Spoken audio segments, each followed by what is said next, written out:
샬롬 샬롬 샬롬 샬롬. 하나님 사랑합니다. 여러분 주 안에서 사랑합니다. 오늘 사무엘상 15장 22, 3절 말씀이죠. 사무엘이 내 야훼께서 번제와 다른 제사는 그의 목소리를 청종하는 것을 좋아하신 같이 좋아하시겠나이까. 순종이 제사보다 낫고 듣는 것이 순양의 기름보다 나으니 이를 거역하는 것은 점치는 죄와 같고 완고한 것은 사신우상에게 절하는 죄와 같으니라. 왕이 야훼 말씀을 버렸으므로 야훼께서도 왕을 버려 왕이 되지 못하게 하셨나이다 하니. 예, 이렇게 22, 3절의 내용입니다. 예, 그 유명한 그 목사님들 주변에 많으시죠. 예, 그 중에 한 분이 존 맥스웰 목사님 기억이 납니다. 전 세계적으로 리더십에 대한 강의와 자기개발 그리고 교회 성장에 대하여 많은 영향력을 끼치고 계신 분이죠. 지금 개인의 잠재력과 지도자의 역량을 최대한 발휘하도록 돕는 인조이라는 단체를 창설해서 많은 이들을 또한 돕고 계십니다. 존 맥스웰이 지향하는 리더십은 변화를 원하는 리더들을 위한 리더십으로 단순한 처세술이 아닌 리더로서의 삶과 행동 전반에 걸쳐 깊이 있는 변화의 계기를 통한 통찰력을 제공하는 것이 특징이라고 합니다. 제가 그 기민 학위를 받기 위해서 쓴 교회 성장 프로젝트를 위해서 이번에 책과 내용을 많이 이용한 그런 기억이 있습니다. 그 중에 한 가지를 소개하면 리더십에 대한 정의입니다. 이렇게 말하죠. 참된 리더십이란 무엇을 하느냐에 달려있지 않고 어떤 사람이 되느냐에 달려있다. 이렇게 말하면서 비영리 단체를 사명감으로 이끌어가는 사람들을 예로 들면서 21세기에 성공한 리더가 되기 위해서는 이익이 아니라 사명감으로 일을 해야 한다. 맞습니다. 이것은 비영리 단체인 교회뿐만 아니라 모든 기업과 공동체에도 동일하게 적용된다고 그러죠. 이익이 아닌 사명감입니다.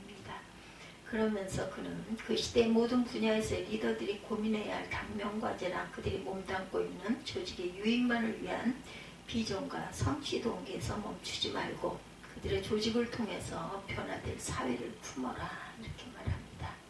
그러면서 또한 말하기를 21세기 이후의 시대가 요구하는 리더는 단순히 그 사람의 능력과 재능에 두지 않고 그 사람의 인격과 성품에 더 많은 비중을 두고 있다. 이렇게 말하죠.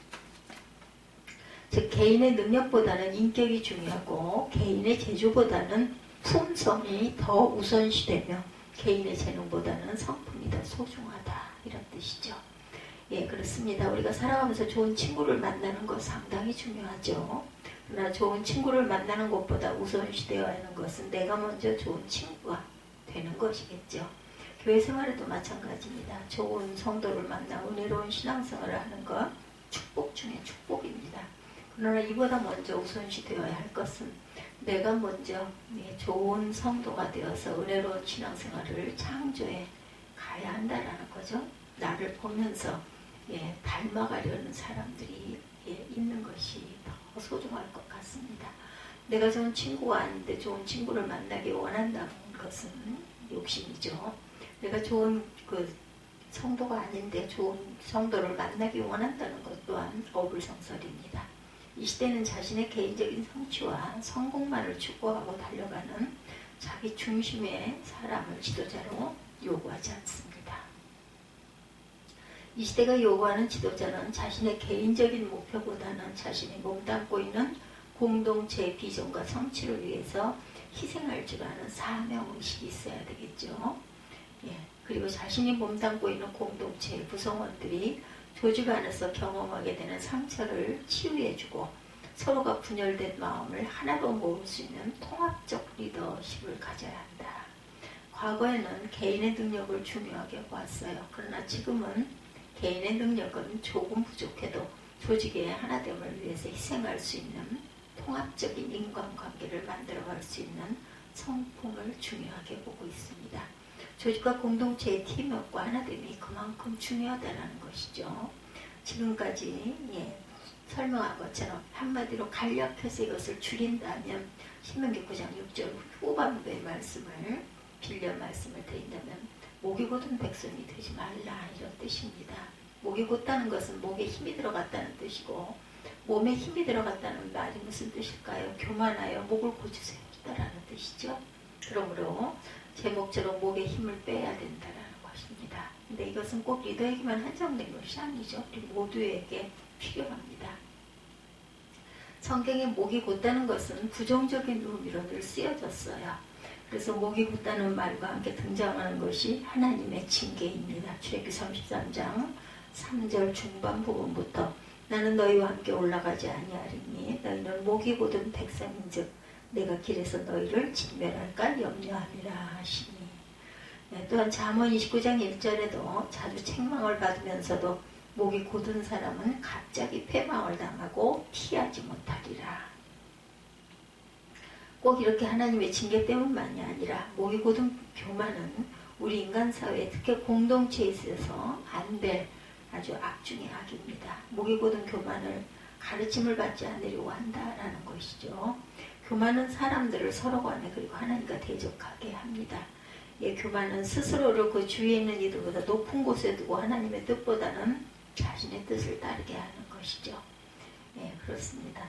시기, 마음이 굳어짐 그리고 거만함이 목이 곧은 교만한 사람의 전형입니다. 예, 자만, 그렇죠. 사전적인 의미의 교만은 잘난 체하고 뽐내고 건방지다 이렇게 나와 있어요. 남은 말에 귀를 기울이지 않고 자기 고집만 부리는 것도 교만입니다. 우선 자기를 드러내놓고 자랑하고 마음으로 건방지게 행동하는 것들이죠. 자기를 드러내놓고 자랑하지 않고 건방지게 행동하지 않으면 교만하지 않은 것일까? 어거스틴은 교만이란 무엇이냐는 묻는 제자에게 알쏭달쏭한 답을 했어요. 스스로 겸손한 자라고 생각하는 것이 또한 교만이다. 그렇죠? 네. 자기는 결코 드러내놓고 자기를 자랑하지도 않고 사람들 앞에서 건방지게 행동하지 않으니 나는 겸손한 사람이다 라고 생각하는 자체가 정말 큰 교만이라는 것이죠. 이러한 사전적으로 정의한 이 말로 교만을 설명하기에는 참 많이 부족합니다. 성경적으로 정의하는 목이 곧은 교만이 무엇인지 한번 찾아보았어요. 민수기 16장 3절에 보면 그들이 모여서 모세와 아론을 거스려 그들에게 이르되 너희가 분수에 지나도다. 회중이 다 각각 거룩하고 야훼께서도 그들 중에 계시거늘 너희가 어찌하여 야훼 총회 위에 스스로 높이느뇨. 고라 일당이 모세와 아론이 교만하다고 질책하며 한 말이에요. 그러니까 성경이 말씀하고 있는 교만은 스스로 높이는 것이다. 그런데 우리가 이 말씀에서 주목하는 것은 모세와 아론이 아니라 고라 일당이 모세와 아론에게 스스로 높인다고 비판하는 점입니다. 그리고 성경을 통해 아는 대로 모세와 아론은 스스로 높이지 않았어요. 그들 하나님께서 높이셔서 그 자리에 앉은 것이죠.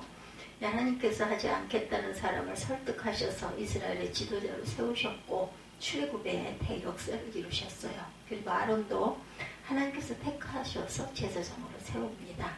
그런데 왜 고라 일당들은 모세와 아론에게 스스로 높인다고 비판을 했을까요? 간단하죠. 실제로 스스로 높이는 자들은 자기들이기 때문이라는 것. 자기들이 스스로 높이고 보니 모세와 아론도 별것 아닌데 높은 자리에 앉아있는 것처럼 보인다라는 것. 그래서 실상은 자기들이 스스로 높여놓고는 하나님이 세우신 지도자들에게 스스로 높이는 자들이라고 비판을 가하고 있다라는 것. 이것이 바로 목이 곧은 자의 교만입니다. 스스로 높이고자 하는 것이죠. 고라 일당은 자기 스스로 높여서 하나님께서 세우신 지도자인 모세와 맞서고 있습니다. 그리고 하나님께서 제사장으로 세우신 제사장과 맞서고 지도자 모세와 제사장 아론을 깔보고 낮추기까지 하죠. 그런데 이런 목이 곧은 교만은 고라 일당만의 문제가 아니죠. 우리와도 관계가 있습니다. 이 시대의 뛰어난 영성가인 C.S. 루이스는 순전한 기독교라는 글을 통해서 이렇게 말하고 있습니다. 교만하지 않은 사람은 한 명도 없다. 누구나 자기 자신이 가장 소중하다고 생각하는데 바로 그 생각이 자신 외에 있는 다른 사람이나 다른 것들을 무시하는 성향으로 변질되기 때문이다. 그리고 누구나 자기의 생각이 옳다는 확신을 가지고 살고 있는데 이 생각은 사실은 가장 위험한 교만이다. 자신을 진리의 기준으로 세우면서 하나님의 자리를 뺏는 것. 이것이 바로 목이 곧은 교만이다.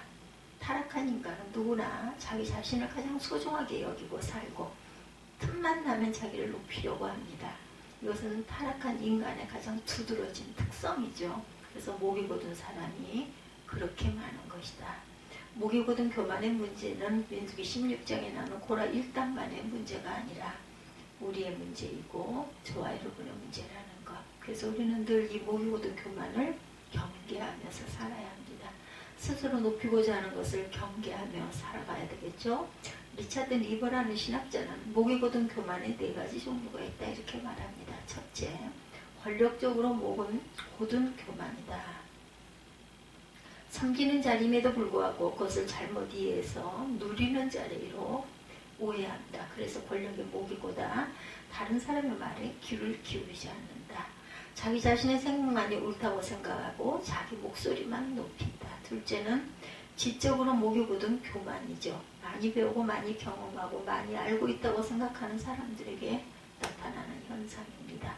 이런 사람들의 두드러진 특징은 항상 부정적입니다.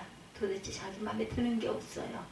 그리고 본인에게 무엇인가 부탁을 하면 맡기면 감당하지도 않습니다. 그러면 늘 뒷전에서 이러쿵저러쿵 하기도 하죠. 셋째는 도덕적으로 목이 곧은 교만, 지적으로 목이 곧고 권력적으로 목이 곧고, 그리고 세 번째는 도덕적으로 목이 곧은 교만입니다. 흔히 말하는 자수성가한 사람들에게 많이 나타나는 교만이죠. 그리고 이런 사람들의 특징은 가르치려고 합니다. 자기 선행을 다른 사람들이 알아주기를 원하고 그러다 보니 자연히 말이 많아집니다. 성경에 왼손이 하는 것을 오른손이 모르게 하라고 분명히 말씀하고 계시는데도 자기의 작은 선행을 뻥치기를 하듯이 부풀리죠. 그리고 이런 말 뒤에 항상 따르는 것이 다른 사람과 비교를 합니다. 그 상대방을 깎아내리죠. 넷째는 영적으로 목이 곧은 교만. 도덕적으로 목이 곧고 영적으로 목이 곧습니다. 이것은 경건하고 기도 많이 하는 사람들에게 나타나는 현상으로 대표적인 인물이 성경에 나오는 바리새인들이죠. 그들의 일상은 율법을 연구하고 가르치고 율법에 따라 금식하고 기도하며 고지하는 일로 채워져 있어요. 그런데 이러한 긍정적인 면이 있는가 하면 부정적인 면이 또한 큽니다. 사람들의 문안받기를 즐거워하고 어딜 가더라도 상석에 앉으려고 하죠. 자신이 거룩하신 하나님의 율법을 가까이 하고 그와 관련된 직무를 하기에 당연히 존경받아야 한다 이렇게 생각을 합니다. 그러다 보니 자연히 영적으로 목이 곧아지게 되죠. 이렇게 4가지의 목이 곧은 교만을 말하며 4가지 목이 곧은 교만 중에 제일 무서운 건 뭘까요? 영적 교만이겠죠. 오늘 본문에 이렇게 영적으로 목이 고다 교만하다 하나님으로부터 버림을 받은 사람이 바로 사울의 첫 번째 왕이죠. 사무엘상 9장 21절에 보면 이스라엘의 왕으로 부르심을 받았을 때 이렇게 말하죠. 나는 이스라엘 지파의 가장 작은 지파 베냐민 사람이 아니오며 나의 가족은 베냐민 지파 모든 가족 중에 가장 미약하지 아니하나이까 어찌 내게 이같이 말씀하시나이까. 이렇게 겸손했던 사람이에요. 그리고 사무엘상 11장 6절에도 사울이 왕으로 세움받은 직후의 모습입니다. 사울이 이 말을 들을 때 하나님의 신에 크게 감동되매 그의 노가 크게 일어나 암몬과 전쟁에 나설 때 하나님의 영에 감동이 되어 왕의 직무를 수행했다.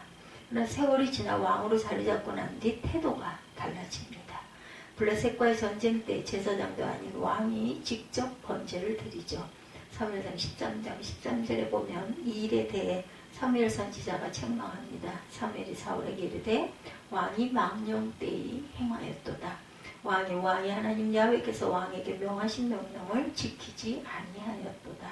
그리하였더라면 야훼께서 인나엘 위에 왕의 나라를 영영히 세우셨을 것이오늘. 그리고 아말렉과 전쟁에 나가 또 큰 잘못을 저지르죠.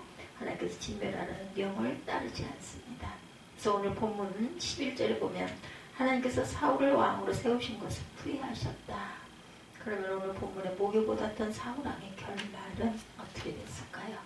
사울은 참 겸손했던 사람입니다. 최초에. 그리고 철저하게 하나님의 인도를 따랐던 사람인데 왕이 된 후 사람이 달라지죠. 목이 곧아진 거예요. 그리고 이런 목이 곧은 교만 때문에 하나님 말씀을 청종하지 않습니다. 그래서 안타깝게도 버림을 받고 말죠.